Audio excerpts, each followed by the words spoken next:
right now, and it looks like We're ready. We are good. Okay, great. So stay tuned for that. Definitely, if you like to listen to podcasts, you can listen to this later this week, and stay tuned for more episodes as well. We won't be doing every podcast episode Facebook Live, but we will have regular content for the podcast. So definitely check that out. I'm Allie. I'm James. And we've got Anne and Keith. Hello. Hi. Hello. And we've got Stacy and Phil on as well. Hello. Wow. So we're excited to be with you guys today. We're going to be talking about infertility and communication.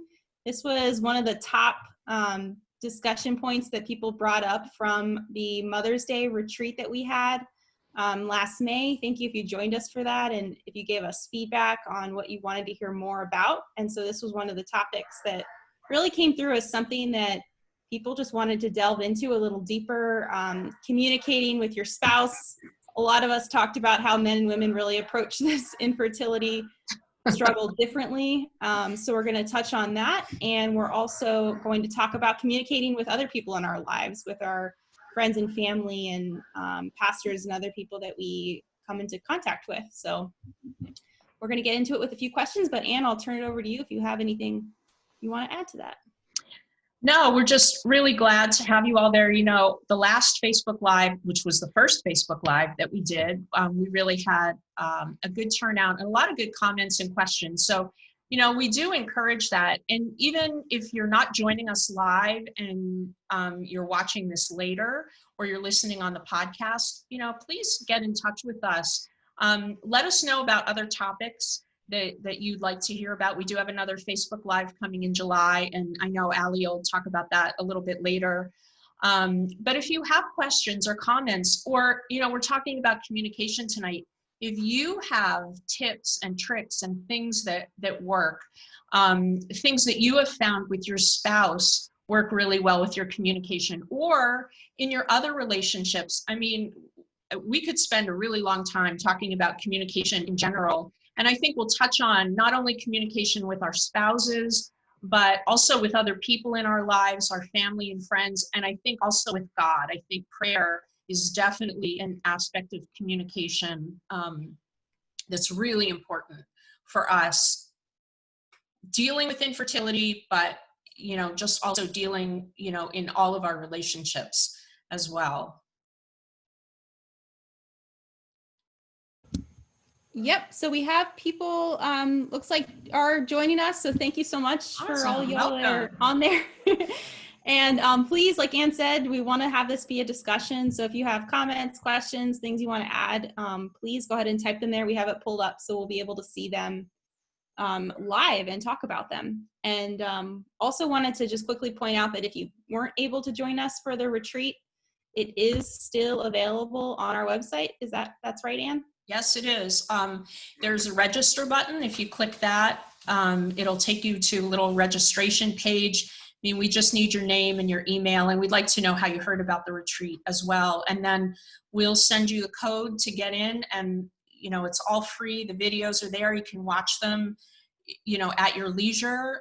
You can rewatch them if you'd like to kind of see or hear something again. And we also have some great handouts. Everybody put together some really good handouts to go along with it. So great little catalysts for communication, right? See what I did there? I like the alliteration. That's great.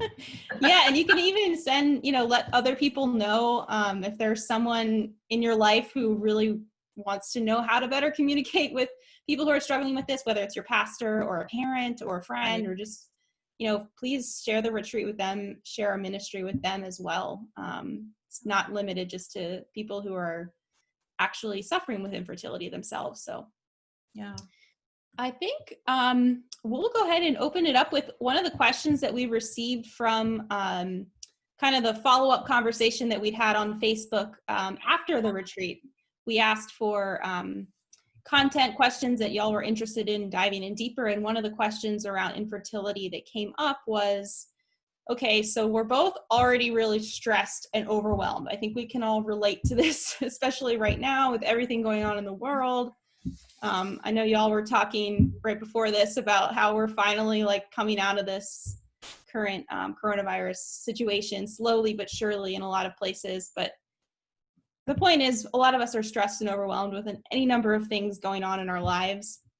So one of the questions we received was, how can we really support each other through the difficulties of infertility when they're on top of what's already a stressful day, a stressful season, or, stressful world that we're living in? So let's go ahead and start with that one. Do you have anything you want to Well, you're just throwing jump that right in at me, there huh? for? Don't stress him out. Yeah, come on. It's been a long day. You're stressed too. Come on, man. No, I think, when we're talking about things that are stressed and difficult, I mean, the starting point for that always has to be try to see where your spouse is coming from. So much of how we interact with each other really comes down to, are we listening? Are we paying attention? And being able to read those signs in your spouse, I think always kind of sets the landscape for whatever kind of conversations are going to be coming up, and how to most charitably respond to that. Because I think that's always the place to start from, right? Always start from a place of charity whenever you're trying to, especially head into difficult conversations during difficult times for each of us. Yeah, and I think just acknowledging, like, especially right now, I mean, this is a really strange time for most of us. And I think just acknowledging that and bringing that up as part of our conversations is somehow really helps, just to say, okay, this is, not something we faced before, or there's just a base level of stress right now for a lot of people that's kind of a part in playing into our conversations. So just acknowledging that, I think, is an important part as well. Yeah, and I think we also have to just be aware, especially aware of each other and the differences in, for example, our jobs. I mean, Keith has continued throughout this whole time of quarantine. Keith has continued to go to his job. I teach online, so I don't go to an office anyway, but I was used to going to the library or a coffee shop, so now I've been sort of stuck at home. So one thing that I have to be, I think, mindful of is that he's been out and navigating, some of the craziness that goes along with all the restrictions and all these different requirements. And, I've just been at home, and when he comes home, I can't just kind of let the floodgates open on him and just expect him to, take in everything that I have had, kind of pent up in me all day long. And I don't know if you want to say anything, Keith, but on his part, then he thinks about, my situation all day, and that I have been just kind of home and sort of out of my normal routine. I don't know if you want to add to that. Well, yeah, I mean, it just, everybody likes routine, and when we can't have our daily routine, it makes people upset, a little more quick to be angered. It's real easy. If you go on to any shopping anywhere, people are a lot ruder when they have a mask on because they don't care. Yeah. So I think there is a difference. Yeah. So, I mean, I think it's important to, as you said, James, to kind of see where each other is coming from. That's the case all the time, but especially in these really weird circumstances. Well, y'all are at the lake, Phil and Stacy, so you don't seem too stressed right now, but I'm sure you've encountered some stress. We opened a box of Moscato for, I think it was after lunch at least, but Nice. afternoon. But when approaching this question, I think particularly to, not necessarily related to COVID, I mean, everything with that is stressful and being stuck, and like, thankfully the past few weeks, we've been able to like hang out with friends finally and do those kinds of things, and hosting things in our backyard with like some young adults from our church. So that's been really great. For a while, it felt like we were just really stuck. But this makes me think too, like some of our experiences when we were pursuing like medications and different procedures for our infertility. And I remember just like really, really wrestling with like interiorly with questions about like my identity and my value as a woman and as a wife, and like being almost embarrassed or like ashamed to ask questions to my husband about like who like that he still loves me, and that like no matter what we're going through. And like it took me a long time to like work myself up to that point. And I think sometimes the experience of those treatments and medications, that was like incredibly stressful. Like I think a lot more stressful than the experience of that quarantine and COVID have had. And like I guess for me it was like I needed to get over my fear of what my husband might say, and then like finally like put the question out there, because it's so easy to just like keep it to yourself and hope that maybe he expresses to me the things that I need to hear, but it's more than likely that he's not gonna know what it is that I need to hear. So like telling him, like asking him the really tough questions that I've been wrestling with, or telling him like, I am struggling with this, I need you to say this to me right now in this moment. And really just saying to him, like, I can't expect him to know what my needs are and what I need to hear.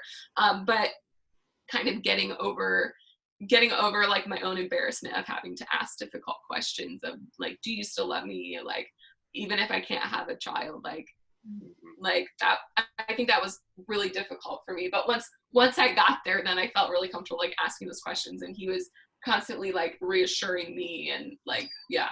I feel like sometimes women can read men's minds, but men cannot read women's minds at all. So I feel like sometimes it's not a bad thing to be upfront with someone, but definitely have to gauge the situation of what's going on. Like we were cooped up for 3 weeks, and we definitely had to have some boundaries of like space and stuff like that. Because we were both, for a while, we were both working from home, and we're both working outside the home now, which is a lot back to our normal routine, which has been really helpful. But I think it was just important to like kind of set some of the boundaries, but we can't make the boundaries like too like constricting. We got to have a little bit more of a flow. But I think it was definitely, it wasn't a bad thing that Stacey was just upfront with me about how she felt. I think one of the things that came up like during this time was about just like, it was hard to see people posting about like being with their children, and sometimes children are difficult, and I understand like complaining about your children, but it can be really hard to hear that when like all you want to do is like dream and think of like what it might be like to be stuck at home with your own kids for however many weeks. And so I think that was something that we wrestled with, at least I did. I don't know if I communicated that to you, did I? I don't think you communicated it like in voice, but I could definitely tell that you scroll through Facebook and you get really frustrated sometimes, and I had to be like, maybe stay off Facebook and we'll do something else inside. So like watch Netflix or we did subscribe to Disney Plus during quarantine. We stopped though because he's doing Exodus 90 right now. Nice. But yeah. We had to really challenge ourselves to find things. Like we would go on walks like 4 times a day with our dog, because what are you gonna do when you're stuck at home? Or like, I don't know, what else did we do? We just tried to stay busy, but then also like it's difficult when we're both working on our laptops. Like, yeah, I would try to do like exercise workouts and like, I don't know. Yeah. So I think it was hard that it was kind of compounding the difficult situations on top of each other. But I definitely think just Stacey telling me how she felt helped a lot, because I have a tough time reading Stacey. So. Yeah, you know what though? That's such a good point. And because I think, women a lot of times do sort of expect that our husbands or, any man or anyone is just going to be able to pick up on the subtlest of cues and know exactly, what's wrong or what we need. And I mean, that's something that we have to get over, I think, whoever we are. And the fact that, Keith doesn't pick up on this exact thought that I'm having is okay. Like, it doesn't mean that, he doesn't love me or he doesn't care. It's just that I have to communicate, what I need or what I'm feeling or whatever. And I mean, that we have to get over this thought in our minds that somehow means he doesn't care or the other person doesn't care because they can't read our minds. So it's important, for us to speak up and to share our hearts and to share our frustration and, our feelings and our fears and whatever it is, that's good. And the more we do that, the more our spouse or our best friend or whoever it is will, be able to pick up on those cues sometimes, and will be able to, not exactly read us, but, we'll be able to have a better sense of that. So I think we just have to be open with each other. I think the other side of that too, I'm sorry, don't mean to jump in here, Stacy, real quick. Go ahead. Yeah, I think the flip side of that coin that's important too is recognizing that it takes two to tango, right? So the minute that you step back and you start noticing that your wife is in a place where she's really sensitive about something, as the guy, you can't really always, there's some expectation that you're going to have to also be receptive to that, and then kind of be sitting and ready for some unexpected things to pop up so that you're able to anticipate a little bit more what your wife is going through. And really, I think one of the things that's challenging as a male dealing with infertility is that, clearly men and women interact with stress and difficulty differently. People interact with stress and difficulties differently.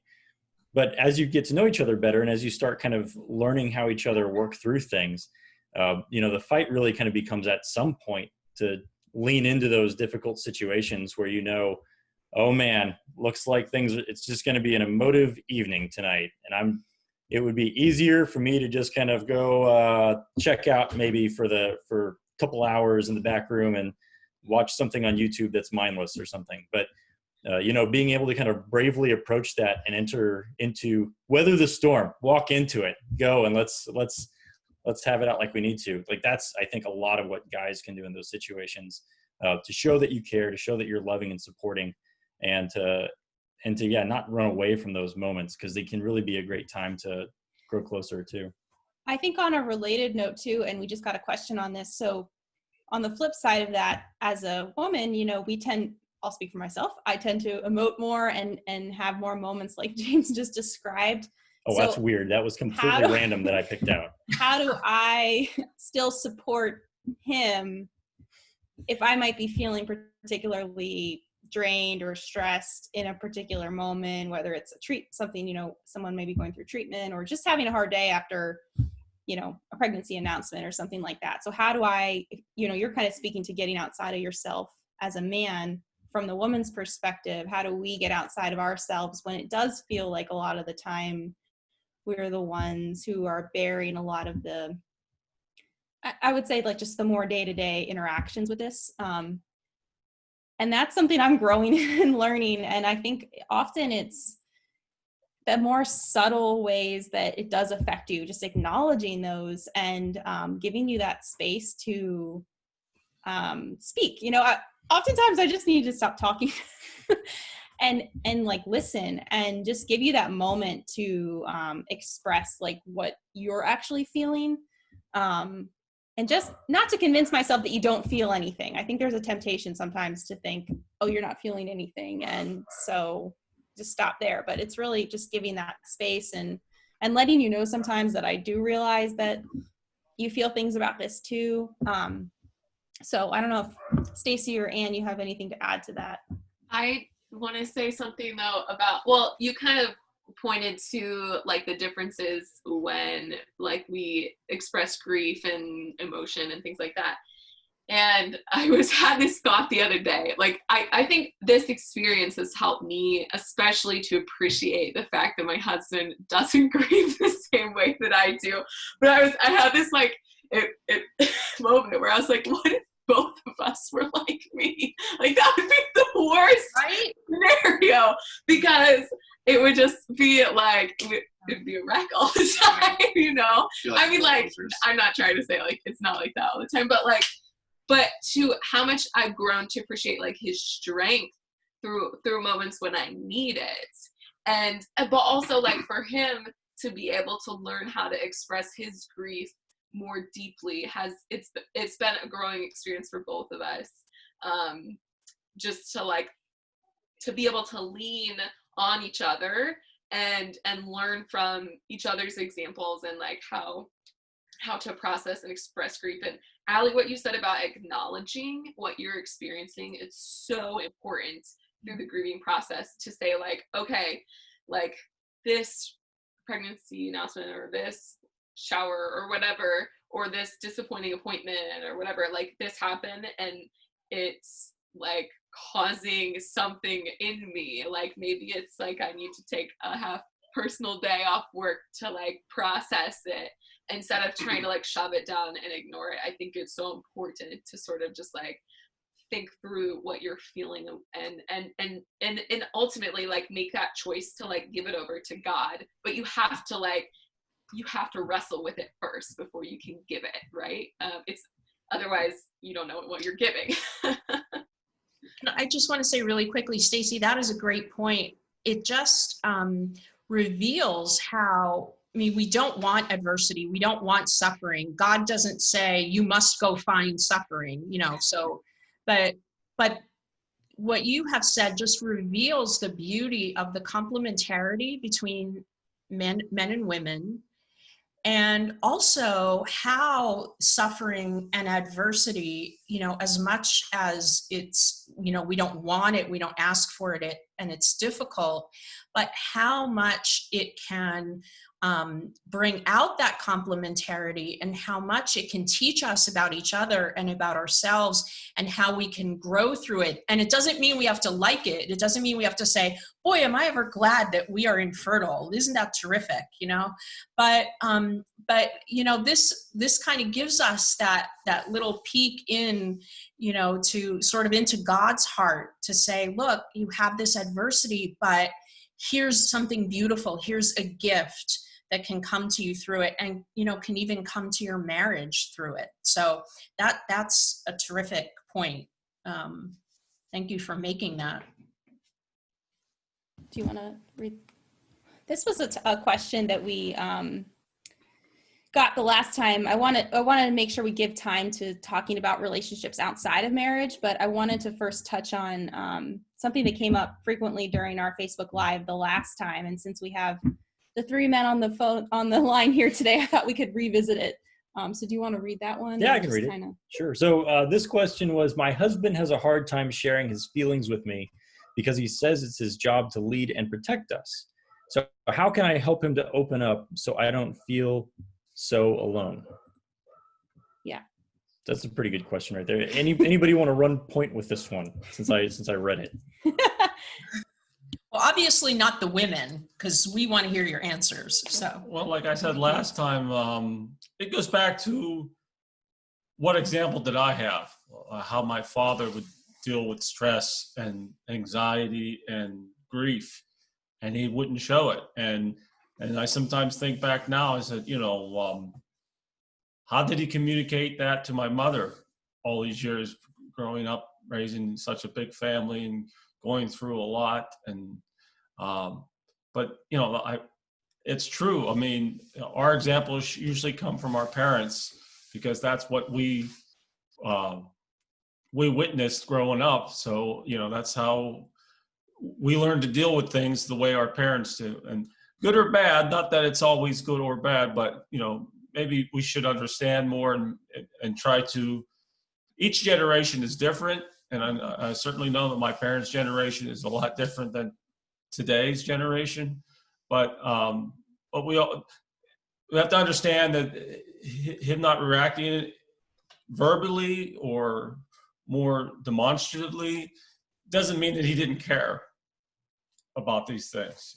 Yeah, but that brings up, I think, an important point, which is family of origin, and how key that is in how we express ourselves and communicate with each other, and how we need to learn that about our spouse and about their family of origin. So it doesn't mean, okay, now I just accept that that's the example he got. I mean, so we need to work on that together. But the starting point is to look at each of us, look at our families of origin, and see how we express and deal with grief or stress or anger or communicate. That's a really important starting point. And I think that's difficult. It's difficult for us to look at. If the example was great all the time, okay, that's a breeze, but it's harder to look at and reflect on some of the ways that or some of the maybe bad habits we learned in terms of how we communicate and express ourselves. But it's important for us to reflect on that. Yeah, I would say, going at a different angle, I would say what helped me open up to Stacy was we went to adoration, which isn't super possible right now.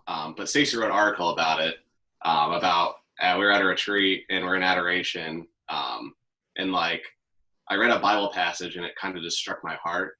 And kind of having like that, not much like a faith conversion, but like God, like I felt like God was saying something to me. It made me really like take it to my heart. So that way when Stacy did bring it up, I was thinking about it. So maybe a way could be like, encourage your husband to like maybe go on a men's weekend. Or maybe just, go out to dinner and be like, hey, honey, can we go to adoration now? Which isn't possible right now. But maybe just like, instead of trying to like take this to your husband, maybe try to take your husband to God, so that way God can try to intervene into his heart. Man, that's a great point there, Phil. I think it really kind of gets back to the core purpose of what we're supposed to do as married people to begin with, which, you're married. Most of us are married before we learn that there's infertility issues. So being able to kind of go back to that is a source of strength and power for, reminding yourselves of what the foundation is that your marriage is built on, and use that for confronting these difficult situations. I think is so important. And then it's just one other little end point on that too, I think is really important, that, you can always say how you feel. I've done this with Allie before, and it's been helpful for me, especially when I'm tired or it's just a difficult time listening or kind of sitting there with whatever Allie might be going through. Sometimes I'll just say like, all right, it's hard for me to be here right now. I'm going to be here right now. And I'm here. I'm just right here. And I'm just going to be here. And sometimes that's enough. But being able to even just kind of vocalize that, this is not the most fun place in the world to be at the moment, but it's where I need to be. And I'm here for you because I love you. That's a really powerful message, despite how difficult things can kind of just be to especially deal with a difficult conversation or a difficult moment for whatever your spouse is going through. James, as you were speaking, the image that came to my mind was of Christ on the cross and Mary on one side and John, the apostle, on the other side. And neither one of them probably really wanted to be there. They didn't want to be in that position to see the one they loved in such torment and pain. And they couldn't do anything to change it. So simply being there, as uncomfortable as it was powerful. So yeah, that's a great image. And it takes us back again to prayer, which should be, the basis for all of this, is always to go back to prayer. Yeah, that's a beautiful reflection. Yeah. Wow. Yeah. I'm gonna sit with that for a while. Yeah. So this is a little bit a different question. I don't know if anyone can speak to this personally, but we have a question about when our spouse doesn't believe and possibly even sees infertility as proof that God isn't loving. And I think this question could be related to a lot of situations. I think all of us, even believers, can be tempted to think that God doesn't love us. Yeah, you mean specifically believe in God, right? Yeah. Yes. Sorry. Belief in God is what we're talking about here. But I think all of us face the temptation sometimes, or have in the past, that this is proof that God doesn't love us. So I want to open up this question, but I also want to make a plug for our book club coming up in July, where we're actually going to be reading the diary of a woman who this was her situation. I don't know about how the husband specifically related to infertility, but he was an atheist, and her life, I know, is just amazing witness, and he ends up becoming a priest actually after she dies. So anyway, it's maybe not something that you can directly relate to with your question, but maybe it'll be a source of inspiration. So definitely look for that in July. We'll be reading The Secret Diary of Elizabeth Lister.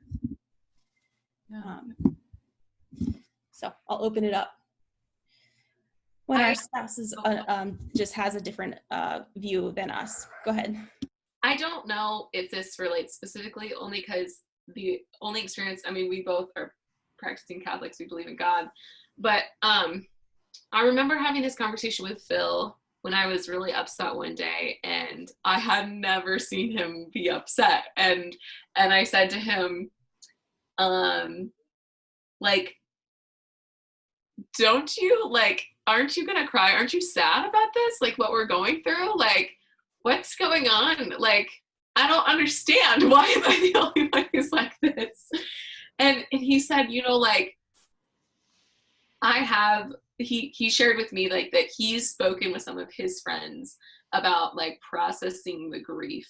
And I think this, I share this because it's not specifically about turning to God, or like, I don't know if it relates, but like, I guess taking the time to consider, like, the way that your spouse experiences it is important, and that it's not going to look identical to yours. And so for her spouse, maybe for them it's okay, you know, maybe God isn't real. And I feel like I'm doing a terrible job of answering this question. Anybody have anything to add? I mean, it's hard. It's hard. I think it's hard because I've been there. I mean, we're cradle Catholics practicing, but this infertility, I mean, this maybe naively on our part, since we did get married later in life, but I mean, it really hit us like a ton of bricks. It was like, what do you mean? I mean, Keith, a good man, lived a really good life. A good person, but definitely had my period where I drifted away and where I lived very differently, and even left the church for a little while, and had this major conversion of heart and came back. So, like, we're doing it all right. What, where is the reward? What, you're not holding up your end of the bargain, Lord. And so I think it's natural for us to go through that, infertility or not, when we have some kind of difficulty or suffering in our lives. I don't have a magic thing. I can't say, well, have him read this book, or, tell him this formula and, this will make it all come together. I think it's really something that we each have to work and struggle through ourselves. And when it's a spouse or any loved one that we see in this situation, it is going to take, to go back to that image, James, it's going to take sitting in the uncomfortable place at the cross. And so I would say, I don't have any, again, a magic answer or anything too profound, but for a spouse, in this case, for a woman who is experiencing this, be with your husband, love your husband well, and strengthen your own relationship with God, strengthen your prayer life, go to confession frequently now that we can hopefully go where you are, go to the Eucharist, spend your time in prayer. I would think that it would not be helpful to kind of push, well, wait a minute, let's talk about this. And what about this? And sort of trying to convince him. At least, you might not be at that point right now where that's going to be productive. And the last thing you want to do is push him away.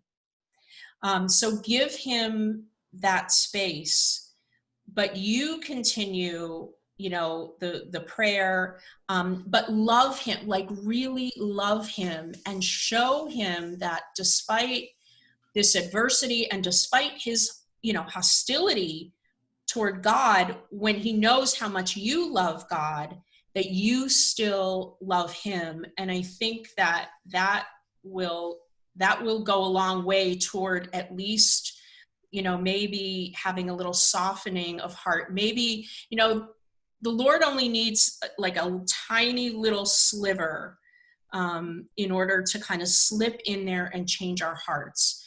And so just keep praying, but keep loving him and supporting him. I think personally, just like trying to build a relationship with your husband might help a lot. And just like the small things, maybe like, hey, you want to go on a walk? And slowly, if he sees, like what Ann was saying, like you build a relationship with God, you just building a relationship with your husband might help a lot too. Maybe just go on a walk. Maybe like, hey, honey, you want to get Carrie out, and just like, have fruitful conversations about something not about faith. And I feel like naturally he'll be drawn in. Be like, hey, honey, like I see you've been reading a lot of books, but like maybe just not even talk about it at all about faith, and maybe we take a different route. But I think just having different discussions, maybe not just all about infertility, might help a lot of just opening up his heart. I also think that offering it up to God, recognizing if this is causing pain in your heart, that like your husband, I know for me it would be really difficult if my husband was struggling with belief in God and faith in God. Recognize that as a pain in your heart, and choose to like give that suffering over to Jesus, because it is a form of suffering. When you see somebody that you love, making a choice to turn from God, it's painful for you. So I guess recognizing the pain of that experience and then choosing to give it to God, and trust. I guess God is asking you to trust him deeply, because like Elizabeth Lesueur, like we just talked about, her husband was an atheist and he didn't convert until after she died. And that was a major point of suffering for her, was that her husband would criticize her for her faith and her belief in God. And so recognize that, yeah, it hurts that my spouse is questioning his belief in God, but then like take it on as your mission, as he's your spouse, to pray for him. When Phil was like looking for a new job for a while, I like really intentionally prayed for that intention for him. I like offered him up to the Blessed Mother, and I like took a miraculous medal and pinned it on his side of the bed. And like in the morning when his alarm would go off and he hit the snooze button, I'd reach my hand out. He hated this because once he got on and knew what I was doing, he'd like start twitching.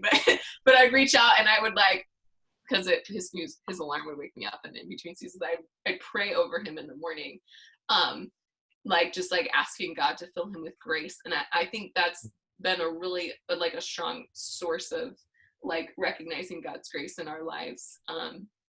Praying over your spouse can be a really powerful thing if you haven't done it. And recognizing that he's obviously in pain too. If he's saying, that this infertility is, a sign that God doesn't love. I mean, he says, I don't believe in God, and yet he says, this is a sign that he doesn't love us. So there's pain there, and there's longing there. So you may have to stand by the cross and wait. What helps me the most is to consider that if like seriously, if God didn't love me, like I would cease to exist. So like I know that God is there and that he cares for me and that he loves me, and like also to focus on the blessings in our life has helped a lot too. We list them off at night before we go to sleep, like just like putting yourself in a place of gratitude helps you to realize like obviously God is here because he has all these amazing things for us in our life. Yeah. I want to change tacks just a little bit here about communicating with other people in our lives. So I think one of the biggest questions when it comes to communication with other people is, how do we talk about our experience of infertility with other people? So I think this could range from, you know, our closest friends to strangers that we meet, because it's a very popular question, obviously. When are you going to have kids? Or do you have children? How many children do you have? Why don't y'all have kids yet? Y'all want to have kids. You're so nice. And all the assumptions that may go along with that. You know, we live in a culture that says that children come, you know, when we want them, how we want them, in whatever order and sequence we want them. So I think we spoke about this a little bit during the live session, but I thought we could touch on it again. So I know for me, I know Kimberly, I remember, brought this up, that she likes to just be honest with people. And I think I'm increasing encouraged to be able to do that with more people. And I think it does depend. It takes discernment and prudence sometimes to decide how honest to be. But I do think there's a little bit of an opportunity there to evangelize and to really like speak the truth of what our experience is. I personally don't want people to assume that we don't want children. I find that more hurtful than the hurt that I might incur by just being a little bit more honest. So I'd rather start from that point, but I think it, you know, it's a very personal decision. And I think it also depends on who's on the other side, who's the recipient of that information as well. So we have to guard our hearts sometimes. But you know what, I'll find this too, that I think that in general, when people are asking that question, they usually aren't coming from a place where they want you to feel bad. Right. So just knowing, I mean, you got to read the situation, but in general, most of the times when I'm around people and they're asking a question like that, I'm at work, I'm at a other environment where you're around people, it's casual conversation or whatever. And it's like a natural, what's the next thing to flow into? Oh, well, here's an easy topic. How many kids you got? How long y'all been married? Y'all want to have kids? You know, and it's the small talk aspect of that I find as a guy, I encounter a lot. But usually in those moments, especially if it's a business situation, the other person isn't trying to be like, you can't have kids, or anything like that. So just knowing in the back of your mind already that you're dealing with a situation where an individual is trying to come at something from a positive standpoint and weighing that out as a guy, you know, one of the things that I like to say is, you know, well, you know, we'd love to have kids, but God just hasn't given us any yet, which is a fun response because of two reasons. One, you basically assert that, you know, God means something to your marriage in the way that you're interacting with your wife. And then two, you also kind of point out that, you know, this is kind of a tough thing. It's not quite as easy as what it might look like. And it kind of speaks to a more authentic sort of way of dealing with your day to day.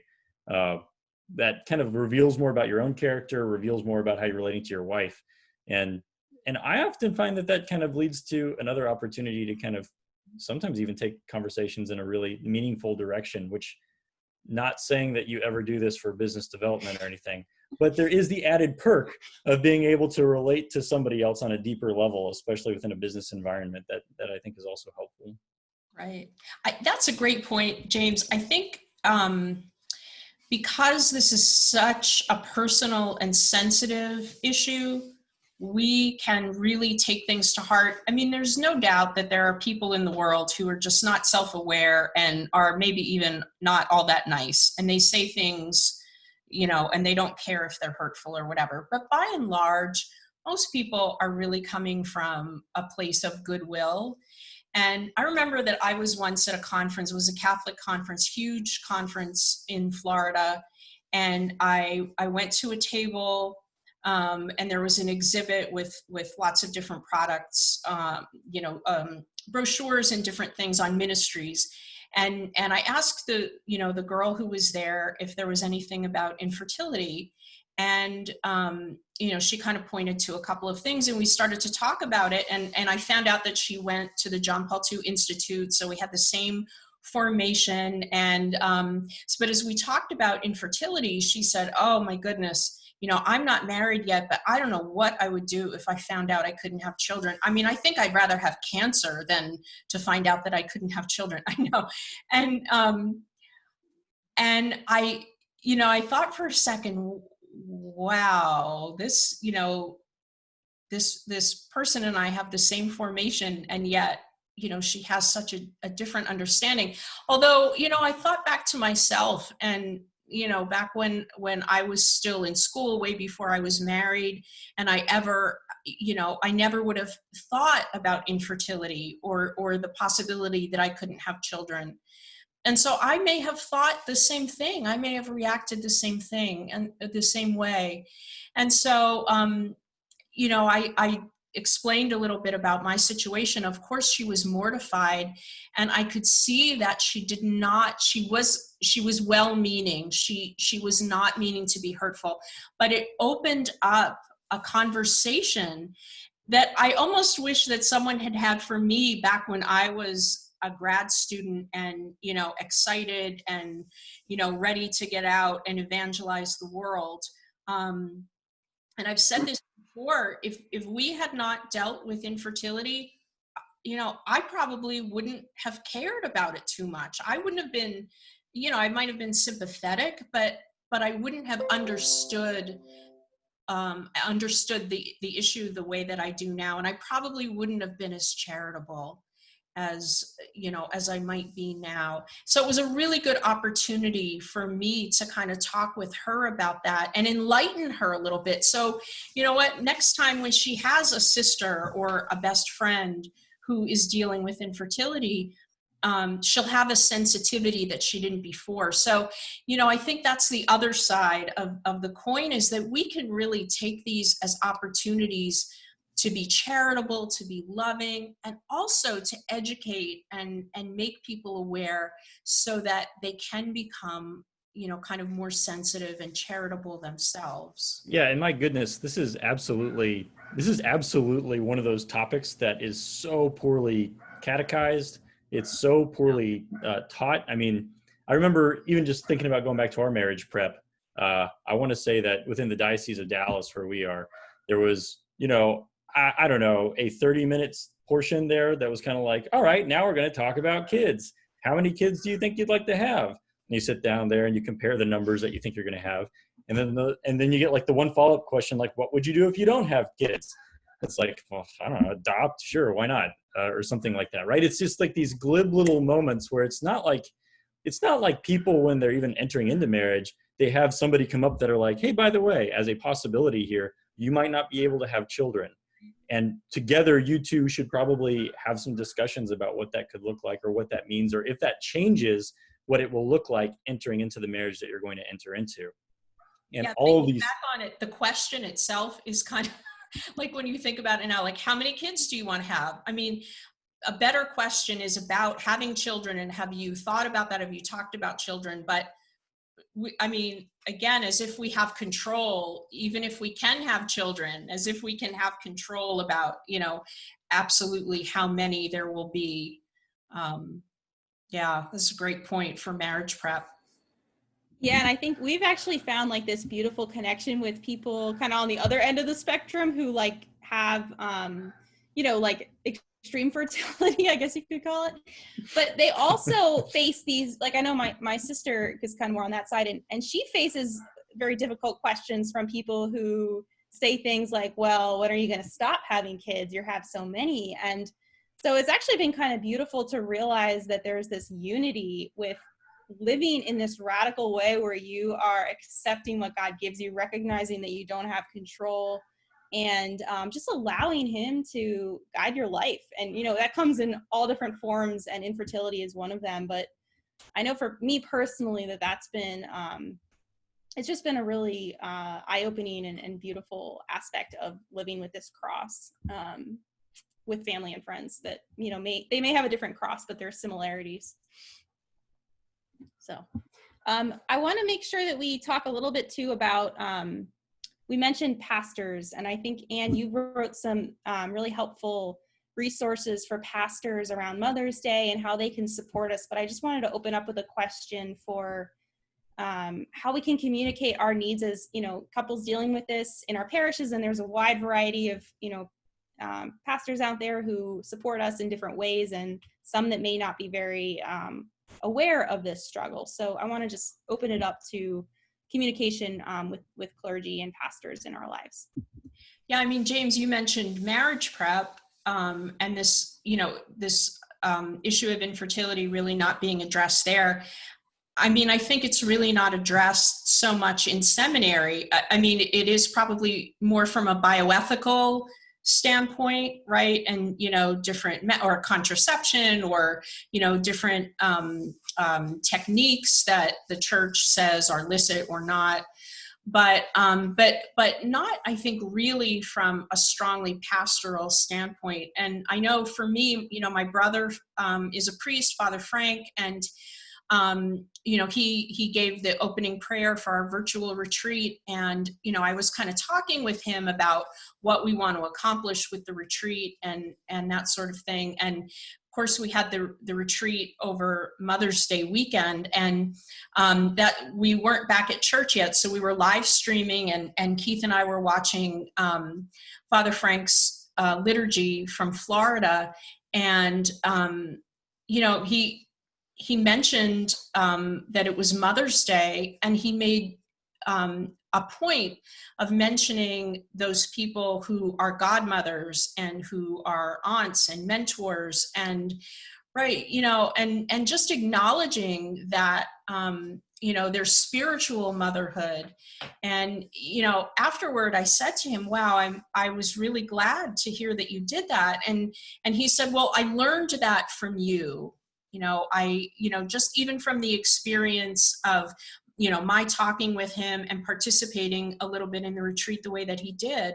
So, I mean, we have things that we can teach our pastors too, but it's kind of like the way we started this whole thing with communication, and we have to tell our spouse, how we're feeling. I mean, we have to do the same thing, I think, with our pastors, because oftentimes they just don't know.